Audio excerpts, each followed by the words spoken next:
Hello বন্ধুরা, কি অবস্থা সবার? আশা করি তোমরা সবাই অনেক ভালো আছো। তো এত সুন্দরভাবে শুয়ে আছি গরমের ভিতরে। তোমরা সবাই জানো যে এত রোদের ভিতরে কোনো যাবার ইচ্ছা করে না। তো এখন কি করা যাবে? এখন নাকি আমার মাঠে যাইতে হবে। তো এক জায়গায় মেশিন চলতেছে, মানে জল দেওয়া মেশিন। তো সেই মেশিনের উপরে ছাতা দিতে যাইতে হবে। তো কি করব, রোদের ভিতরে একটা গামছা মাথায় দিয়ে হাঁটতে লাগলাম মেশিনের উদ্দেশ্যে। তো আমাদের এখান থেকে যাইতে প্রায় 5-7 মিনিট সময় লাগবে সেই জায়গাটায়। তো দেখতে থাকেন। তো আপনারা বিশ্বাস করতে পারবেন না যে এত পরিমাণে রোদের তাপ, যেটা আসলে বলার মতো না। প্রায় মনে হয় 40-41 ডিগ্রি সেলসিয়াস তাপমাত্রা আমাদের এখানে। তো আপনারা সবাই জানেন যে এখন পাটের সময়। তো ওই পাটেই হলো গিয়ে জলটা দেওয়া হচ্ছে।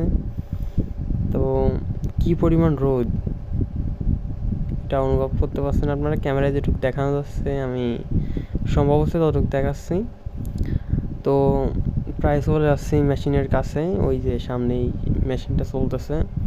তো এই রোদের ভিতরে যদি এইভাবে মেশিন চালানো যায় তাহলে মেশিনটা প্রচণ্ড পরিমাণে হিট হয় এবং একটা সমস্যা হইতে পারে।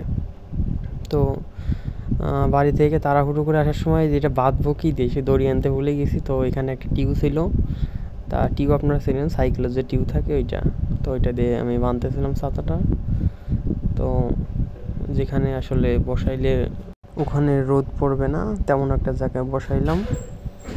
তো মনে করলাম যে একটু দেখে আসি যে আসলে এই জলের স্পিডটা কেমন হচ্ছে। ঠিক আছে, কারণ যেহেতু এখন গরমের সময় প্রত্যেকটা বোর্ডিংয়ে বা আপনারা যারা গ্রামগঞ্জে থাকেন কলে জল ওঠে না। ঠিক আছে, আর রোদের তাপটা কি আপনারা একটু চিন্তা করে দেখেন, একটু অনুভব করতে পারতেছেন যে আসলে যা কী পরিমাণ রোদ হইতে পারে। তো একটু চেক করার জন্য আমি যাইতেছিলাম যে আসলে দেখি কীরকম জল বের হচ্ছে। তো এমন আছে যে এখানে এক পাহি বই মানে জল দিতেই প্রায় শুধু আমাদের মেশিন বললে ভুল হবে, মানে এমন ভাবে এখানে প্রত্যেকটা মেশিনে জল খুবই কম ওঠে। জানেন যে 21% তো এখানে আস্তে আস্তে প্রচন্ড পরিমাণে রোদের তাপে আমার জল একটু খাবার ইচ্ছা লাগলো। তো এখানে কোনো গ্লাস বা কোনো পাত্র ওইভাবে জল খাওয়ার ব্যবস্থা ছিল না। তো আমি যে মেশিনের যে পাইপ, এই পাইপ থেকে একটু জল খাওয়ার চেষ্টা করলাম। তো আসলে পাইপের থেকে ওইভাবে জলটা খাওয়া যায় না। তো তারপর আমি সামান্য কিছু পরিমাণ জল খালাম এখান থেকে হাত মুখ ধুয়ে। তো অবশেষে আমি এখান থেকে আবার পরে বাড়িতে চলে আসি। তো আজকের ভিডিওটা এই পর্যন্ত। কি ভালো লাগলে অবশ্যই একটা লাইক এবং চ্যানেলটা সাবস্ক্রাইব করে রাখবেন, কমেন্ট করে আমাকে জানাবেন। ওকে, ধন্যবাদ।